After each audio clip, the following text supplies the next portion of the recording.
ইউক্রেনের বিরুদ্ধে যুদ্ধে কৌশলগতভাবে আরও ভালো অবস্থানে যাওয়ার কথা জানিয়েছে রাশিয়া। মঙ্গলবার দেশটির প্রতিরক্ষা মন্ত্রণালয়ের এক বিবৃতিতে জানানো হয়, বিশেষ এক অভিযানের মধ্য দিয়ে দোনেস্কের লেনিনস্কই অঞ্চল শত্রুমুক্ত করেছে তারা। মধ্য রণাঙ্গনের যোদ্ধারা ওই অভিযান চালায় বলে জানানো হয়।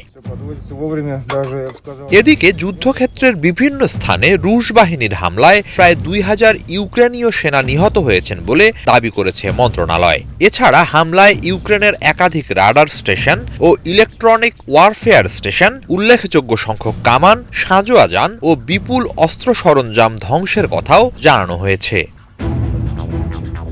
একই সাথে রুশ আকাশ প্রতিরক্ষা ব্যবস্থা ইউক্রেনের অন্তত 45টি ড্রোন ও আমেরিকার সরবরাহ করা প্যাট্রিয়ট মিসাইল রকেট ভূপাতিত করে বলে মন্ত্রণালয়ের বিবৃতিতে জানানো হয়। অন্যদিকে একই দিনে আরেক বিবৃতিতে ইউক্রেনের সামরিক বাহিনীর পক্ষ থেকে জানানো হয়, বেশ কয়েকটি ইউনিটের সমন্বিত অভিযানে রাশিয়ার কার্স্ক প্রদেশে একটি তেল ডিপোতে হামলা চালিয়েছে ইউক্রেনীয় বাহিনী। হামলায় ওই তেল ডিপোতে আগুন লেগে যায় বলে জানায় তারা। এতে ক্ষয়ক্ষতির পরিমাণ জানা যায়নি।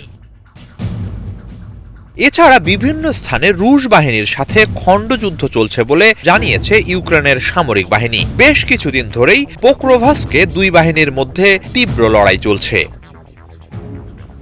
হিজল জোবায়ের, বাংলাভিশন।